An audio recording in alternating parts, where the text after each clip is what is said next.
The Caitlin Clark hype is real, but a statistic that we saw on X is not. Clark's Indiana Fever jersey did sell out, but more than every single Dallas Cowboy all of last season. Basketball writer Dick Weiss posted that more Caitlin Clark Indiana Fever jerseys were sold in one day than the Cowboys sold last year for the entire team. Caitlin Clark just turned down $50 million, and the entire league is scrambling to figure out next steps, is panicking. Think about that for a second. What player in league history has ever had the power to casually dismiss the largest contract ever offered in sports history made? That wasn't supposed to happen. Clark was meant to be the league's savior, the one who brought stability and turned everything around for women's basketball, everything. Instead, her rejection has flipped the script, leaving everyone asking the same question. What happens if the WNBA's brightest light refuses to play along, says no? The all-time leading scorer in NCAA Division I history is getting her jersey retired. That's right, Iowa retiring number 22, Caitlin Clark's jersey next February. Clark, who was drafted number 1 overall by the Indiana Fever last spring. And I want to say I've earned every single thing, but as a white person, there is privilege. A lot of those players in the league that have been really good have been black players. This league has been kind of built on them. She's elevated the profile of women's basketball because she's a superstar talent. She deserves to get her jersey retired. She deserves to be celebrated at Iowa. Before we move on, I'd like to ask you a small favor. If you appreciate this content, please take a second to hit the like and subscribe buttons, since 98% of viewers aren't subscribed to the channel. Over 98% of you watch the videos without subscribing. It costs you nothing, but it makes a huge impact in helping us grow the community and continue creating content difference to us. So, did you click the subscribe button? If so, thanks a lot. Now let's get back into the story button. Great, thank you so much. Now let's dive deeper into why Clark's story matters so much to women's basketball so much. Now, back to the video. Why would an entire league decide its future rested on one player who hadn't even stepped onto a professional court yet? That's the strange question.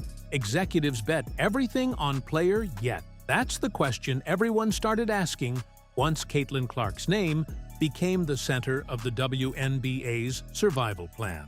Suddenly, she was framed as the single answer to decades of slow growth plan.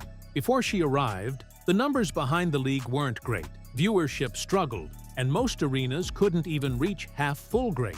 TV ratings were flat, local broadcasts struggled to hold viewers, and ticket sales barely pushed arenas past halfway capacity. Momentum was stalling, and financial pressure kept mounting capacity. When I did an event with her and my guy Mark Shapiro in Iowa, that's his alma mater, 11,000 people showed up. I assure you it was not for me, it was for her. The disparity in treatment between her as a white player and black players who preceded her and achieved so much but lacked the level of recognition after advancing to the national championship game before losing to Dawn Staley in South Carolina last year.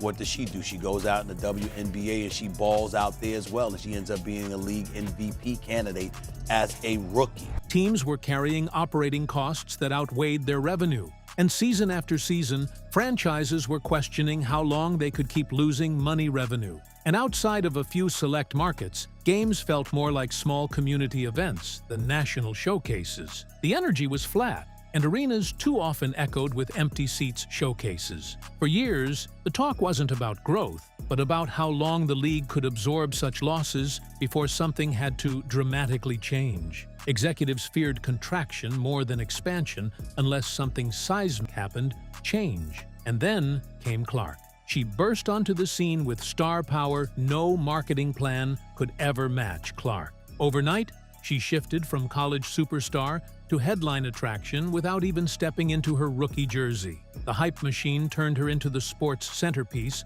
before her first pro game jersey. Media coverage called her the savior, the one who could finally pull the WNBA out of decades of chasing relevance. Suddenly, every network and outlet painted her as the face who could save women's basketball relevance. Her college games had been sold-out spectacles full of fans who camped outside for tickets, like it was a major music festival. People lined up hours in advance just to catch a glimpse of her in Action Festival. So when she was drafted, the league immediately leaned into the idea that this single rookie wasn't just another player. They branded her as their flagship attraction before she even touched the floor player. She was the business plan. Clark wasn't just a rookie. She became the blueprint for how the league wanted to sell itself plan. The mood around the league flipped almost instantly. What once felt fragile suddenly turned into wild optimism instantly. Think about it. Arenas that typically filled halfway suddenly had demand so high that tickets were reselling at multiple times face value. Her presence made seats a hot commodity. Fans would pay top dollar for value. Reporters camped out at practices just to get a glimpse of her shooting drills. Media crowded gyms to watch her warm-ups like they were full-on events drills. Merchandise stores had to restock her jersey day after day because they kept disappearing from the shelves in a matter of hours. Fans couldn't get enough, forcing stores to restock non-stop hours. WNBA sensation Caitlin Clark has scored numerous honors for her skills on the court. But Clark did more than just dazzle on the court this past season. She has quickly become one of, if not the most popular stars in the WNBA. Clark was awarded the league's Rookie of the Year award after a record-breaking season. She was the first rookie to be named the All-WNBA first team since 2008. Sports media company Boardroom says the WNBA was the fastest-growing brand in the United States this year. People online compared the frenzy to Taylor Swift concerts or blockbuster movie premieres. Her games became cultural moments. People couldn't stop talking about premieres.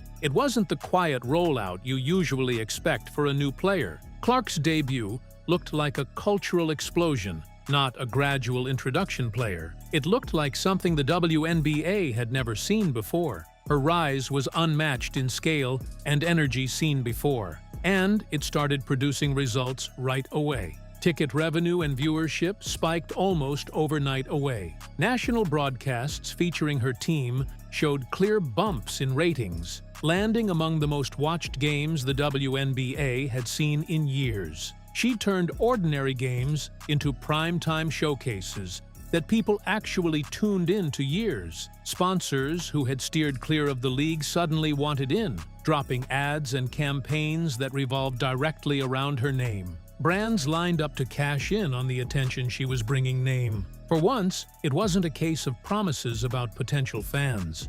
The growth was measurable. The money and audience were finally real fans. It was numbers actually rising, dollars actually flowing in, and arenas actually selling out. Hard evidence the league could point to, not just hopeful projections selling out. Within her first months, the optimism shot higher than anything the league had dared claim in the past decade. Expectations were reset completely, in a way no one saw coming decade. But here's where the optimism turned into something very different. What felt like stability quickly twisted into a high-stakes gamble different. The WNBA brass figured that if Clark was driving this surge, then there was no question they could lock her down with a massive record-setting contract.